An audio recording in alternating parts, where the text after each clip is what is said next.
পানী হোৱাৰ পিছত খেতি গাল্লাক না খেতিবিলাক একদম সাৰ আহি গৈছে না সেইকাৰণে একদম মজা এইবাৰ যেন ধান খেতি বুনছোঁ সেই ধান হলাক নে নাই সেইবিলাক আজি চাব যাই আছোঁ welcome to my channel Kunjan blogs হে ভিডিঅ'টো এতিয়া আৰম্ভ কৰোঁ আৰু আপোনালোকক দেখাম আমাৰ ধান খেতি হৈছে না নাই ব্লগ আমি খেতি চাবলৈ যাই আছোঁ আমাৰ ঘৰৰ ওচৰতে অলপমান দূৰত আমাৰ খেতিটো মানে তাতে এতিয়া আমি ধান খেতি চাবৰ কাৰণে সেই যে দেখি আছোঁ তাতে ধান খেতি তাতে আমাৰ ধান খেতিটো কৰিছে আৰু তাতে আমি যাই আছোঁ শুই দেখিছিলোঁ আৰু আহাই নাই সেই ধান খেতিৰ পৰিস্থিতিটো ভালে হৈছে চক ধান হৈছে বাপৰে বিৰাট ধান হৈছে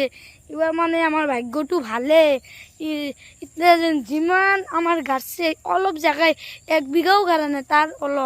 অলপ গাছে অলপতে ভাল ধান হৈছে চক ধান বাপৰেও ধান আজি মানে সকলোৰে ধান খেতি একদম মজা হৈছে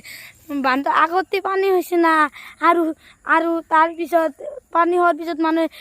ভুই ৰুব পৰা নাই না সেইকাৰণে সিমান ভুই ৰোৱা নাই খালী ৰৈছে আমাৰ পথাৰটো একদম বাপা এইবাৰ ধান খেতি বিৰাট মানুহে কৰা নাই খালি আমি অলপ কৰিছোঁ ধান খেতি আধা বিঘাৰো কম হ'ব ধান বা আমাৰ ক্ষেত্ৰত কিমান খেতি কৰিছে বা আমি অলপ কৰিছোঁ আৰু বেলেগ মানুহে বেলেগ কৰিছে ইটা ধান মানে আধা পকিছে আৰু আঘোণ মাঘত একদম পুৰা পকি যাব তাৰপিছত এইবিলাক ধানৰ মুঠিবিলাক আছে কাটি তাৰপিছত মেচিঙত দিব মেচিন ধান লৈ যাব তাৰপিছত সেই ধান আমি খাম তেনেকৈ হয় ধান খেতি তো সকলোৱে ধান যেতিয়া পকি যাব আঘোণ মাহত তেতিয়া না ন ভাত খাব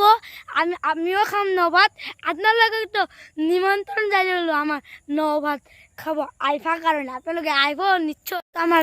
ধানৰ মাজত আছোঁ ধান খেতিৰ কাৰণে যদি ভাল লাগে ভিডিঅ'টো লাইক শ্বেয়াৰ কমেণ্ট আৰু ছাবস্ক্ৰাইব কৰি দিব আপোনালোকে ইউটিউবৰ পৰা চাই থাকিলে ইউটিউব চেনেলটো ছাবস্ক্ৰাইব কৰি দিব আৰু ফেচবুক পেজৰ পৰা চাই থাকিলে ফেচবুক পেজটো ফ'ল' কৰি দিব